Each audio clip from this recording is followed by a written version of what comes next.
Hello friends, நான் வந்துட்டேன்.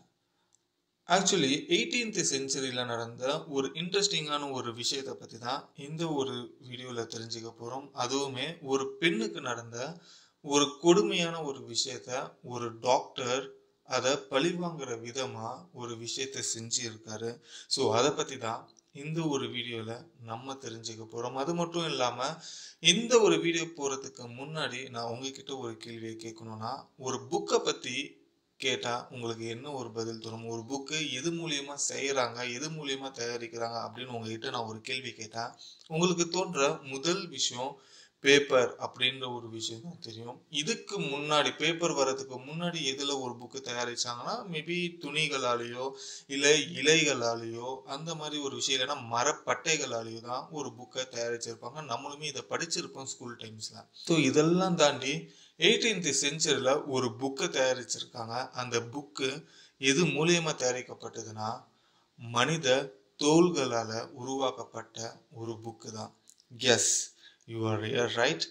ஒரு மனித தோலை பதப்படுத்தி அதை பயன் பண்ணி புக்கோட அட்டைகளை செஞ்சு ஒரு புக்கை தயாரிச்சிருக்காங்க 18th செஞ்சுரியில. இந்த ஒரு தோலுக்கு உரிமையாளர் ஒரு பெண்ணை கொன்னதுக்காக அவருக்கு வழங்கப்பட்ட ஒரு கொடூரமான தண்டனை தான் இந்த ஒரு புக். கேட்கவே ஆச்சரியமா இருக்குல்ல? ஸோ வாங்க இன்னைக்கு இந்த ஒரு புக்கை பத்தி தான் தெரிஞ்சுக்க போறோம். ஸோ வாங்க வீடியோக்குள்ள போகலாம். நான் தான் உங்களோட AB and welcome to our channel. இன்னும் நம்ம சேனலை சப்ஸ்கிரைப் பண்ணலாம், உடனே சப்ஸ்கிரைப் பண்ணிக்கோங்க. அப்போதான் இது போல புது புது அப்டேட்டும் நீங்களுமே தெரிஞ்சுக்க முடியும். ஸோ ஃபர்ஸ்ட் விஷயம் எங்கிருந்து ஆரம்பிக்குது அப்படின்னு பார்த்தீங்கன்னா, இந்த கதை 18th செஞ்சுரியில் யூகேல ஆரம்பிக்கப்பட்ட ஒரு கதை. ஸோ இந்த ஒரு கதைக்கு வந்துட்டு ஜான் ஹார்ட்வுட் அப்படின்ற ஒரு 22 வயசு பையன். ஸோ அந்த டைம்லேயே வந்துட்டு இந்த 22 வயசு பையன் சின்ன சின்ன தப்புகளை செஞ்சுட்டு அடிக்கடி ஏதாச்சும் ஒரு கிரிமினல் கேஸ்ல வந்துட்டு மாட்டிக்கிட்டு இருக்கிற ஒரு பையன். ஸோ இந்த ஒரு பையன் வந்துட்டு ஒரு ரொம்ப அழகான ஒரு பொண்ணை லவ் பண்ண ஆரம்பிக்கிறான் ஒன் சைடா. ஸோ அந்த ஒரு பொண்ணு பேர் வந்துட்டு எலிசா. ஸோ இந்த எலிசா யூகேலேயே ரொம்ப மிகப்பெரிய ஒரு பணக்காரரோட ஒரு பொண்ணா இருக்காங்க. ஏதோ ஒரு வகையில வந்துட்டு இந்த ஜான் ஹார்வுட் வந்துட்டு அந்த எலிசா பொண்ணை வந்துட்டு பார்த்துருக்காரு. ஸோ இந்த எலிசாவை பார்த்ததுமே இந்த ஜான் ஹார்வுட் பையனுக்கு ரொம்பவே பிடிச்சி போயிடுது. ஸோ இதனால வந்துட்டு எலிசாவை இந்த பையன் ஃபாலோ பண்ண ஆரம்பிக்கிறான். ஸோ இந்த ஃபாலோ பண்ணதுல வந்துட்டு ஒரு கட்டத்துக்கு மேல எலிசாவுக்குமே தெரிய வருது. அவ கூட இருக்கிற ஃப்ரெண்ட்ஸ் அண்ட் செக்யூரிட்டி கார்ட்ஸ் எல்லாமே வந்துட்டு ஜான் ஹார்வுட்க்கு நிறையவே வார்ன் பண்ணியிருக்காங்க. அதெல்லாம் தாண்டியுமே ஜான் ஹார்வுட் வந்துட்டு அந்த எலிசா பொண்ணை விடுற மாதிரியே இல்லை. ஸோ ஒரு கட்டத்துக்கு மேலே எலிசாவே வந்துட்டு ஜான் ஹார்வுடை கூப்பிட்டு, இந்த மாதிரி ஒன்று எனக்கு சுத்தமாக பிடிக்கல, ஸோ என்ன நீங்கள் இந்த மாதிரி வந்துட்டு ஃபாலோ பண்ணுறதோ இல்லை ஒரு வகையில் லவ் பண்ணுறதுமே வந்துட்டு இத்தோட நிப்பாட்டிக்கிங்க அப்படின்ற மாதிரி எலிசா வார்ன் பண்ணியிருக்கா. ஸோ எலிசா வார்ன் பண்ணுறதையுமே தாண்டி ஜான் ஹார்வுட் வந்துட்டு எலிசாவை விடுற பாடா இல்லை. ஸோ அந்த பொண்ணை சுற்றி வந்திருக்கான், லவ் டார்ச்சல்ஸுமே கொடுத்துருக்கான். ஒரு கட்டத்துக்கு மேலே எலிசா கோவப்பட்டு ஜான் ஹார்வுடை வந்துட்டு அவரை சுற்றி இருக்கிற இந்த செக்யூரிட்டியை வச்சு ஜான் ஹார்வுடை வச்சு அடிச்சிருக்காங்க. ஸோ இதனால ஜான் ஹார்வுட் கோவப்பட்டு என்ன பண்ணியிருக்காங்கன்னா, எலிசா மேலே வந்துட்டு ஒரு மிகப்பெரிய ஒரு கல்லை எடுத்து எரிஞ்சிருக்கான். ஸோ இந்த ஒரு கல்லை எரிஞ்சதுமே வந்துட்டு அது எலிசா மேலே கண்ணுக்கு கீழே வந்துட்டு பட்டு விழுது. ஸோ இதனால அவளுக்கு ஐ இன்ஃபெக்ஷன்ஸுமே ஆகுது. அது தாண்டி பலத்த அடியுமே இந்த எலிசாவுக்கு விழுந்திருக்கு.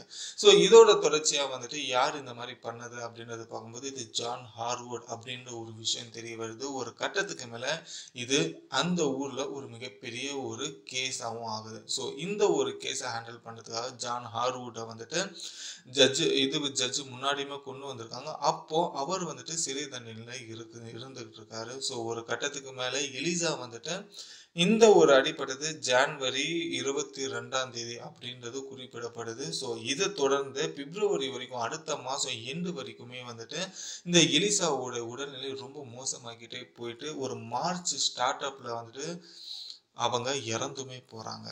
ஸோ இது இறந்து போனதுக்கு அப்புறமா இது ஒரு கொலை கேஸாகவுமே மாறுது. ஸோ இந்த எலிசாக்கு அந்த நேரத்துல அந்த கல்லடி பட்டு இறந்ததுனால அந்த கல்லடினால அவங்களுக்கு ஒரு ப்ராப்பரான ஒரு மெடிசன்ஸுமே அவங்களுக்கு கிடைக்கல. அதே நேரத்துல அங்க ப்ராப்பரான ஒரு மெடிக்கல் ஃபெசிலிட்டியுமே ஒரு டெவலப்புமே ஆகாத ஒரு டைம் தான். ஏன்னா 18th செஞ்சுரி இல்லையா? ஸோ அந்த டைம்ல ஒரு பெருசா எங்கேயுமே ஒரு மெடிக்கல் ஃபெசிலிட்டின்றது இல்லாத ஒரு காலகட்டத்தினால ஒரு ப்ராப்பரான ஒரு ட்ரீட்மெண்ட் கிடைக்காம எலிசா இறந்து போறாங்க. ஸோ இது இறந்து போனதுக்கு அப்புறமா ஜான் ஹார்வுட வந்துட்டு திரும்பியும் வந்துட்டு ஜட்ஜ் முன்னாடி வந்து நிப்பாட்டினதுக்கு அப்புறமா இது மிகப்பெரிய ஒரு கிரிமினல் கேஸா மாறுது. அந்த 18th செஞ்சுரியில வந்துட்டு இந்த மாதிரி கொள்ளை அப்படின்ற ஒரு விஷயங்கள் நடந்த யூகேல அது மிகப்பெரிய ஒரு குற்றமா கருதப்படும். ஸோ அதே மாதிரி இது கொலை கேஸா மாறினதுனால இதை வந்துட்டு ஜான் ஹார்வுட வந்துட்டு ஒரு மிகப்பெரிய ஒரு குற்ற செயலை ஈடுபட்டதுனால அவருக்கு மரண தண்டனை கொடுத்திருந்தாங்க. இந்த ஒரு மரண தண்டனை கொடுத்ததுக்கு அப்புறமா அங்க வந்துட்டு ஒரு கட்டத்துக்கு மேல அவருக்கு மரண தண்டனையுமே நிறைவேற்றப்படுது. ஸோ அதுக்கப்புறமா அவர் இறந்துமே போறாரு ஜான் ஹார்வுட். சோ இந்த ஜான் ஹார்வுட் இறந்ததுக்கு அப்புறமா அங்க ஒரு யூகேல ஒரு ரூல்ஸ்ன்றது 18th செஞ்சுரியில இருந்தது. நான் முன்ன சொன்ன மாதிரி 18th செஞ்சுரியில வந்துட்டு மெடிக்கலோட டெவலப்மெண்ட் பெருசா இல்லாம இருந்ததுனால சோ இந்த மாதிரி மரண தண்டனையில ஏதாச்சும் ஒரு அக்யூஸ்ட் இறந்து போறாங்க அப்படின்றப்போ சோ அந்த ஒரு பிணங்களை வந்துட்டு அவங்களோட ஃபேமிலி அண்ட் ரிலேஷன்ஸ் யாருக்கிட்டையுமே கொடுக்காம டைரக்டா ஹாஸ்பிட்டல்ல வந்துட்டு ஸ்டூடெண்ட்ஸ்க்கு ஒரு ப்ராக்டிக்கல் டெட் பாடிஸா வந்துட்டு இந்த மாதிரி ஒரு ப்ரெசென்ட் பண்ணுவாங்க. ஸோ அந்த மாதிரி தான் அந்த காலத்துல நிறையவே நடந்திருக்கு. ஸோ இதனால அங்க இருக்கிற ஜட்ஜ்மெண்ட் என்ன பண்ணாங்கன்னா இந்த ஜான் ஹார்வுடோட சடலம் வந்துட்டு இந்த மாதிரி ஒரு ஸ்டூடெண்ட்ஸ்க்கு வந்துட்டு ப்ராக்டிக்கல் பண்றதுக்கான ஒரு டெமோ டெட் பாடிஸா வந்துட்டு வழங்கப்படணும் அப்படின்ற ஒரு விஷயத்த ஒரு ஜட்ஜ்மெண்டா கொடுத்தாங்க. அந்த டைம்ல ஜான் ஹார்வுடோட ஃபேமிலிஸ் அண்ட் ரிலேஷன் எப்படியாவது அந்த மாதிரி ஒரு விஷயத்தை தடுத்து நம்ம அது நல்லபடியா ஜான் ஹார்வுட வந்துட்டு புதைக்கணும் அப்படின்னு சொல்லி அவங்களோட ஃபேமிலி ரிலேஷன்ஸ் ஒரு பக்கம் வந்துட்டு முயற்சி செஞ்சுட்டு இருக்கிற போது அப்போ அந்த டைம்ல யூகே கிங்டம்க்கு கீழே ஒரு ஹாஸ்பிட்டல் இருந்தது. அந்த ஹாஸ்பிட்டலோட டீனா இருந்தவர் தான் டாக்டர் ராபர்ட். ஸோ இந்த டாக்டர் ராபர்ட் வந்துட்டு இந்த மாதிரி ஒரு எலிசாக்கு நடந்த கொடுமைகளை பார்த்ததுக்கு அப்புறமா நல்லபடியா இருந்த அந்த பொண்ணை வந்துட்டு தேவையில்லாம டார்ச்சர் பண்ணி ஃபாலோ பண்ணி ஒன் சைட் லவ்னால இவன் அநியாயமா ஒரு ட்ரீட்மெண்ட் சரியா இல்லாம இறந்து போனதை வந்துட்டு டாக்டர் ராபர்ட் வந்துட்டு ரொம்பவே ஒரு ஹர்ட்டிங்கான ஒரு விஷயமா இருந்ததுனால அந்த டைம்ல டாக்டர் ராபர்ட் என்ன பண்ணியிருந்தாருன்னா ஜான் ஹார்வுடோட சடலத்தை அவங்க ஃபேமிலிக்கே தெரியாம சீக்கிரமா அவரோட லேபுக்கு ஷிஃப்ட் பண்ண ஆரம்பிச்சாங்க. ஸோ ஷிஃப்ட் பண்ணதுக்கு அப்புறமா ஒரு கட்டத்துக்கு மேல அவங்களோட லேப்ல இப்போ ஜான் ஹார்வுடோட சடலம் இருக்கு. ஸோ இதை பேஸ் பண்ணி மற்ற ஸ்டூடெண்ட்ஸுக்குமே இந்த அட்டாப்சமி இந்த ஒரு விஷயங்கள் வந்துட்டு எப்படி செயல்படுது அப்படின்ற ஒரு விஷயத்துக்கு ப்ராக்டிக்கலுக்கு கொண்டு வந்த ஒரு சடலம் தான் இந்த ஜான் ஹார்வுட். பட் அதுக்கு அவர் பயன்படுத்தினாரான்னு கேட்டீங்கன்னா கிடையவே கிடையாது. அதுக்கு பதிலா இந்த எலிசாவோட ஸ்டார்ட் அப் ட்ரீட்மெண்ட்ல இருந்து அவங்க இறந்த வரைக்கும் எடுக்கப்பட்ட ட்ரீட்மெண்ட் என்னென்ன இருக்கோ அப்படின்றது மொத்தத்தையுமே ஒரு டேட்டா பேஸா கலெக்ட் பண்ணி அதை வந்துட்டு அவர் ஒரு பேப்பர்ல எழுத ஆரம்பிக்கிறாரு. அதை எழுதுனதுக்கு அப்புறமா இந்த ஜான் ஹார்வுடோட சடலத்துல இருந்து அவரோட தோலை நீக்கி பதப்படுத்தி அதுக்கப்புறமா அந்த பேப்பர்ஸ் எல்லாமே எழுதி வச்சிருந்தார் இல்லையா, அது ஒரு புக்கா செஞ்சு அந்த புக்குக்கு வர அட்டைகளா இந்த ஜான் ஹார்வுடோட ஸ்கின்னை பைண்ட் பண்ணி முடிச்சிருந்தாரு. ஸோ இதுக்கப்புறமா இந்த டாக்டர் ராபர்ட் வந்துட்டு அந்த எலிசாவுக்கு ஒரு இறுதி மரியாதையா ஒரு கொடுக்கணும்னு நினைக்கிற அந்த ஒரு விஷயத்த இந்த ஒரு புக் மூலியமா கொடுத்திருந்தாரு. இப்பவுமே அந்த புக் இப்போ இங்கிலாந்துல இருக்கிற மியூசியத்துல ஹார்வுட் புக்ஸ் அப்படின்ற ஒரு விஷயத்துல நீங்க சர்ச் பண்ணீங்கனாலே இதோட ஃபுல் பயோடேட்டாவுமே நீங்களுமே தெரிஞ்சுக்க முடியும். ஸோ இந்த மாதிரி ஒரு இன்ட்ரெஸ்டிங்கான ஒரு ஃபேக்ட் 18th செஞ்சுரியிலேயே நடந்திருக்கு அப்படின்ற ஒரு விஷயம் தெரிஞ்சுக்கோங்க. இன்னைக்கு ஒரு விஷயத்த நீங்க புதுசா தெரிஞ்சுக்கிட்டீங்கன்னா கண்டிப்பா லைக்ன்ற ஒரு விஷயம் பண்ணிக்கோங்க.